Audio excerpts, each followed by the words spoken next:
तो जिस जीव को ऐसा लगता है कि यहाँ जितने भी सुख मुझे मिले हैं, कभी भी मुझे शांति नहीं मिली, कितने सारे सुख मैंने भोग लिए, तो अब मुझे शांत सुख चाहिए। अब देखिए, 2 प्रकार के सुख है, एक अशांत सुख, दूसरा शांत सुख। ये जैनाचार्यों के वचन है, जैन गुरुओं के वचन है, प्राचीन शास्त्रों के वचन है।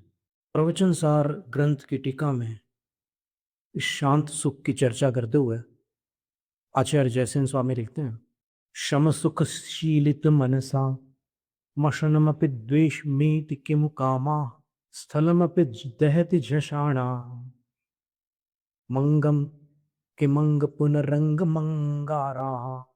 जो शांत सुख का रस पा चुके हैं और जिन योगियों को उसकी आदत पड़ गई है, बार बार ध्यान में डूबकर उस शांत सुख में मग्न हो जाते हैं, उनको अशनमपि च्यवनमपि, उस ध्यान से बाहर आना और भोजन करना भी नहीं रुचता, उनको तकलीफ होती है। सुखमारब्ध योगस्य, जब ध्यान की प्रारंभिक भूमिका होती है तो बहिर्दुःखम अथात्मनि, ध्यान पूरा करके जब आंख खोल के उठते हैं तब थोड़ा सा सुकून लगता है। बैठे थे तब तक थोड़ा संघर्ष चल रहा था ध्यान में, लेकिन स्वस्थ आत्मधिया पश्चात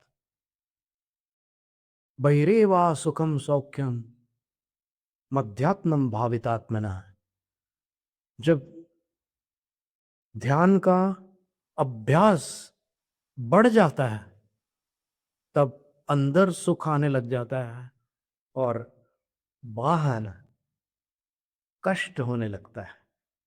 तो जिन्होंने उस अंदर वाले सुख को, शांत सुख को पाया, बाहर जो भी सुख प्राप्त होगा अशांत सुख होगा। क्यों? क्योंकि बाहर के सुख में आकुलता तो रहेगी, जितनी मात्रा में रहेगी।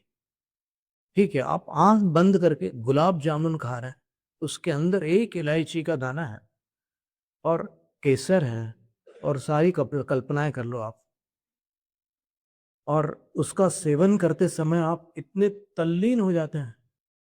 निर्विकल्प समाधि में साधु उतना तल्लीन होता है, उतना विषय सुख में एक विषयी प्राणी लीन हो जाता है। लेकिन वो सुख शांत सुख नहीं है, और भोगियों का सुख अशांत सुख है, योगियों का सुख शांत सुख है। तो उसका फल क्या है? तो आचार्य लिखते हैं इष्टोपदेश में, वो आनंद एक चमत्कारी आनंद है।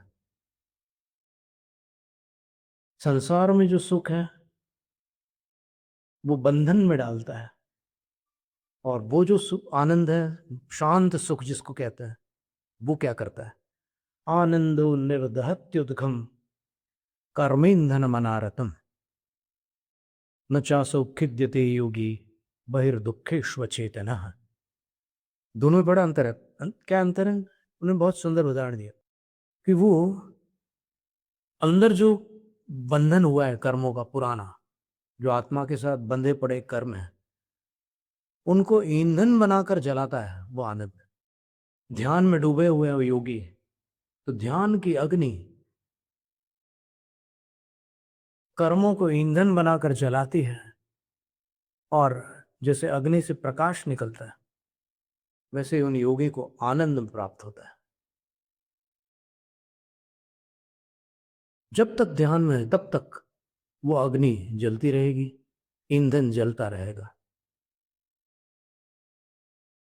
और भोगी के साथ क्या स्थिति है? वो योगी जो है बाह्य दुखों के प्रति जड़ हो गए, अचेतन हो गए। मच्छर काट रहे हैं, उनका ध्यान नहीं है। उनके शरीर पर सांप चढ़ गया है, उनको पता ही नहीं है। और भी क्या क्या हो रहा है, उनको कोई होश नहीं है।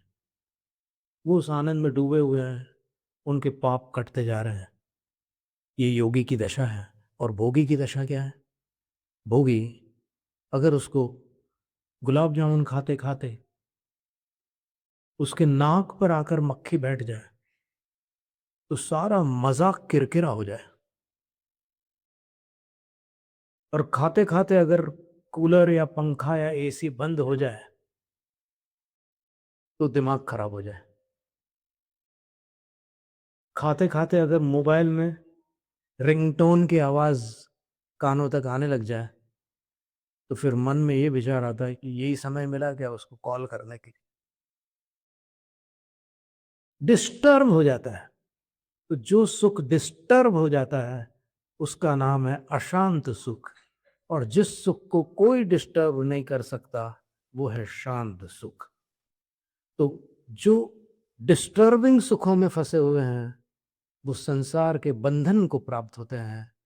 और जो शांत सुख को प्राप्त होते हैं वो जिन हो जाते हैं।